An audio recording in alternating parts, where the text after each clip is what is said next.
Hey everybody, Jody here, and today we're going to do something different. As we have launched Pugh Leadership Academy and we've launched our vlog slash podcast series, what we've been doing is answering some of the questions that we find online that different dentists ask or different people ask regarding the dental field in their practice. And we say that, whenever someone posts something, the answers come from all these different people, but you don't know who they are, what their background is, what their priorities are, what their values are, or any of that stuff. And so it's really hard to take any of the advice seriously. And so what we do is we say, well, here's who we are and our philosophy and how we do things, and here's how we would handle that. But today we're going to do something a little bit different. If you haven't seen in the news, Cracker Barrel has been coming under assault and they are taking a beating. And the whole point of what we're going to do today is talk through that just a little bit. I have a couple of notes that I'll refer to as we go through it. And I'll share with some things that I think about with regard to our practice whenever I see things like this come up in the news. And so Cracker Barrel, the story is their sales over the last few years, their sales have been down about 5%. So think about your practice. Let's say that you're $1 million practice and your sales are down 5%. Well, that's $50,000.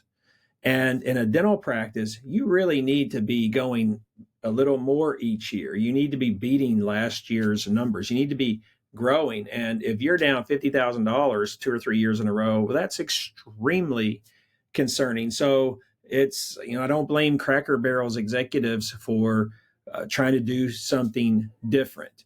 And I think that a restaurant chain or a hotel chain or whatever type of chain, you have to do things that are going to keep you relevant as the market changes and in times go. We go from decade to decade and so forth. You think about, for example, Holiday Inns when I was a kid are nothing like the Holiday Inn Expresses that you see today. So that's one of the changes that they made. Taco Bell doesn't look like Taco Bell from when I was a kid. So companies have to do things to stay relevant. They can't stay exactly the same forever. Some of you may have been in the dental practice, maybe the dentist that you grew up with as a kid. You go in the 1970s as a kid and you go visit them when you get out of dental school in the 2000s and the shag carpet is still there, or the couch has never been changed. And so that's the type of thing in dentistry you don't want to do. You want to keep yourself fresh and relevant. Now, what Cracker Barrel did is they wanted to modernize the feel of their restaurants. And so one of the things that they did is they changed their logo. So Cracker Barrel has, in their original logo, the one that they've always had, there's an old guy leaning against a barrel. And that's Uncle Herschel. I guess Uncle Herschel was actually a real person.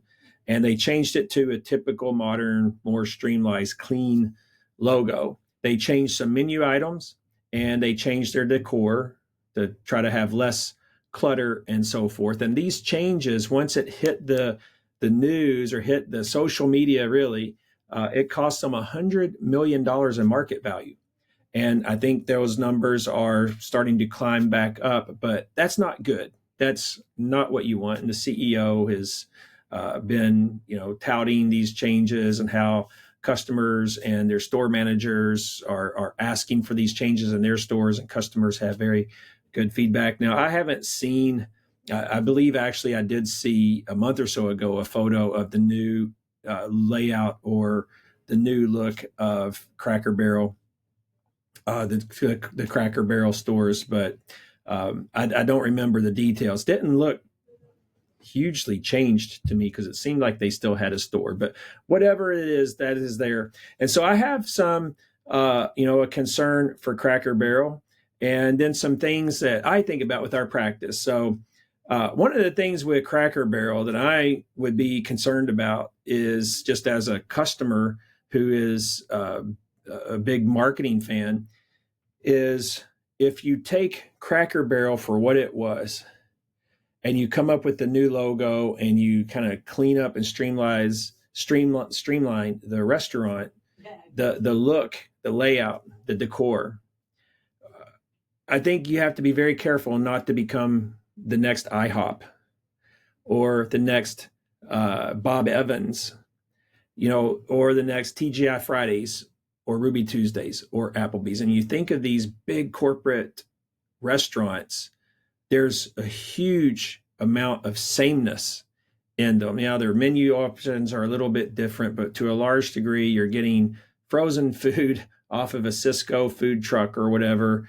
And it's just, there's nothing particularly special about any of the meals in any of these or the experiences. They're all kind of the same. And so Cracker Barrel has this distinct thing, this nostalgic sort of southerny sort of vibe to it that's unlike anywhere else. You can't get it at Denny's. You can't get it at IHOP. You can't get it at Waffle House. You can only get that at Cracker Barrel. And they're saying we need to be more like, this is my concern for them, is that they may be saying we need to be more like everybody else. And I think that's wrong, if that is the direction that they're going in. And when I look at their logo, it definitely looks like that. The other concern I have for Cracker Barrel is that they've lost control of the narrative. And, that's something typically in a dental practice is not, you don't really have to worry about that as much. Maybe you would if you're dropping insurance or going out of network with insurance and the narrative gets out into the community. But typically for us in dental practices, we're not big and relevant enough that controlling the narrative is as important for us as a company like Cracker Barrel.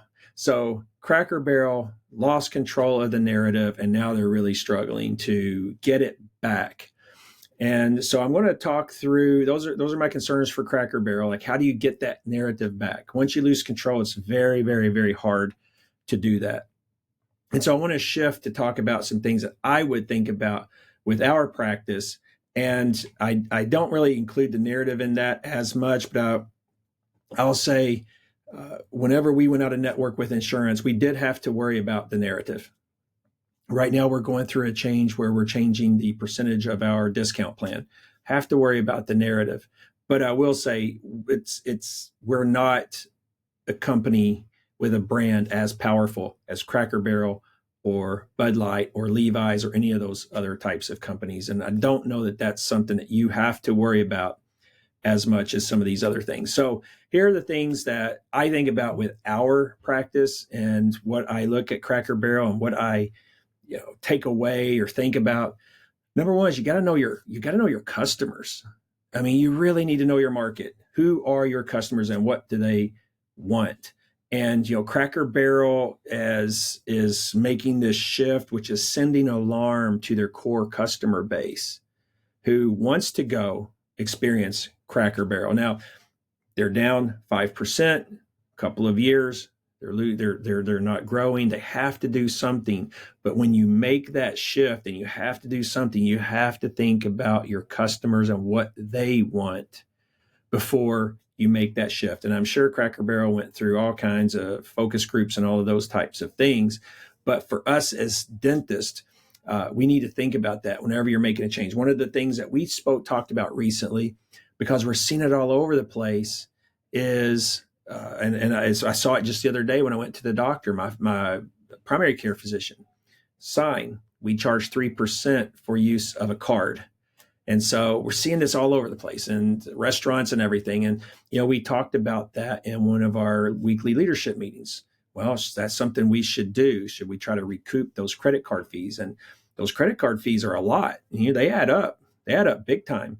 So should we do that? Well, for us, that would just slap in the face of our customers or our patient base, because it really goes against our brand or what our patients expect with us. We don't nickel or dime people. We don't do that sort of like big medicine. We're going to work you through. We don't do the insurance. We're not going to charge you that. Like, everything about our office is experience, patient experience.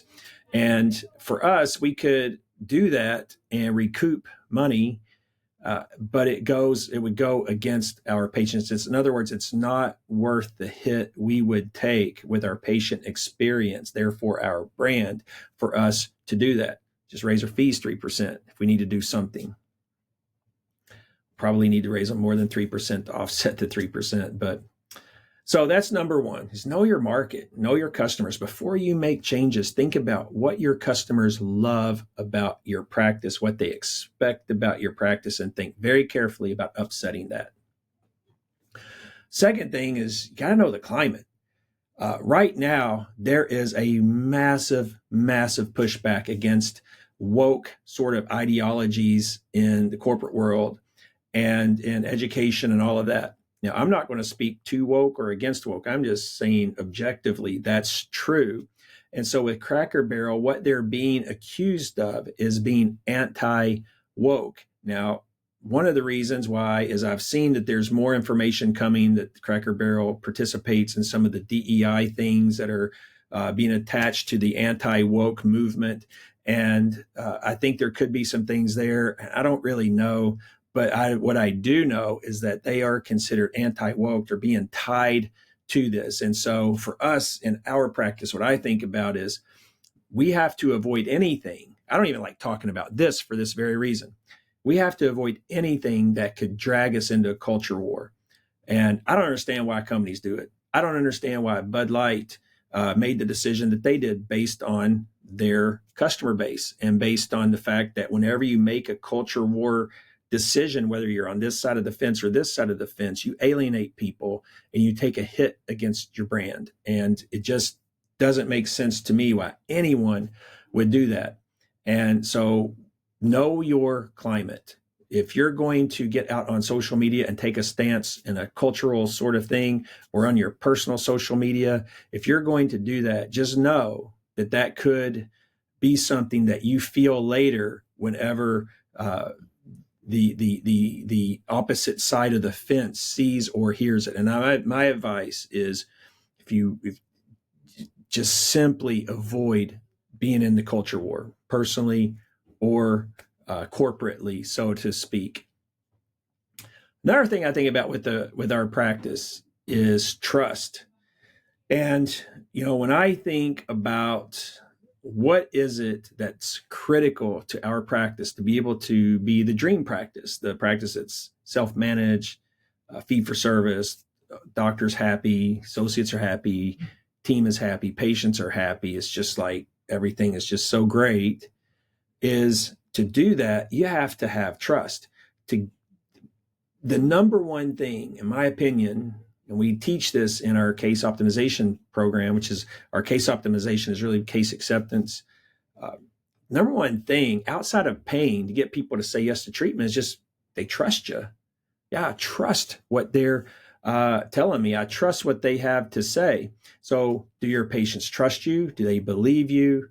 Do they have faith in your practice? And when you go start making changes to the core things that they love about your practice, then it can erode that trust or make them question you. Where are they going now? You don't want question marks in people's minds whenever you're talking about anything that has to do with getting everyone on board and everyone behind you as you go take on some sort of organizational direction. You don't want question marks in people's minds because question marks take up space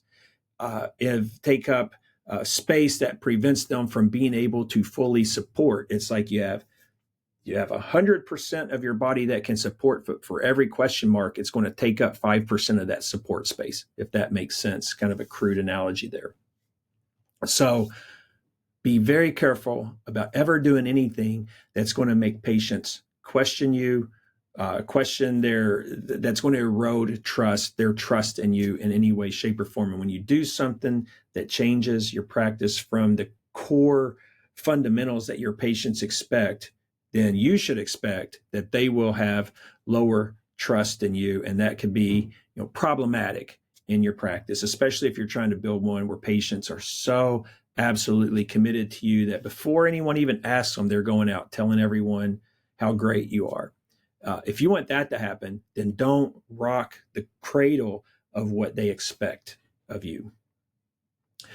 Final thing is differentiation. And when you think about your practice, and you think about Cracker Barrel is this, Waffle House is this, IHOP is this. Now, Waffle House kind of has a very unique sort of vibe too. IHOP is like Applebee's or TGI Fridays or whatever. It's just your basic corporate American restaurant chain. So Cracker Barrel's not. It is this. Waffle House is this. And most of these big corporate chains are kind of very similar, but these two have their own uniqueness. And Cracker Barrel is making a conscious decision to do something that is a change. And if it takes them away from this, where they are, their brand of being this old time country store sort of vibe, if they are coming away from this to modernize, I think it's a huge mistake. Modernize this, but don't change this. Modernize it, don't change it. And so when you think about your practice, think about, okay, well, how do you differentiate yourself from all of the other competitors out there? I can tell you one of the things we do is just our hometown vibe is so solid. Now I could say we differentiate on our obsession with telling the truth and being honest with patients and not selling them things they don't need. I could say we differentiate through our obsession on quality. But I think really where we differentiate is on our hometown vibe. When people come into our practice, they feel like, wow, this is just such a warm, friendly place. I feel at home. And so what we do is differentiate ourselves from other practices like that. We really make that, it's the most noticeable thing probably that patients see when they come to our practice. And so what we don't want to do, like as I was talking about Cracker Barrel, like this is who we are. This is what patients expect from us. This is everybody else over here, but we're over here standing on this differentiation.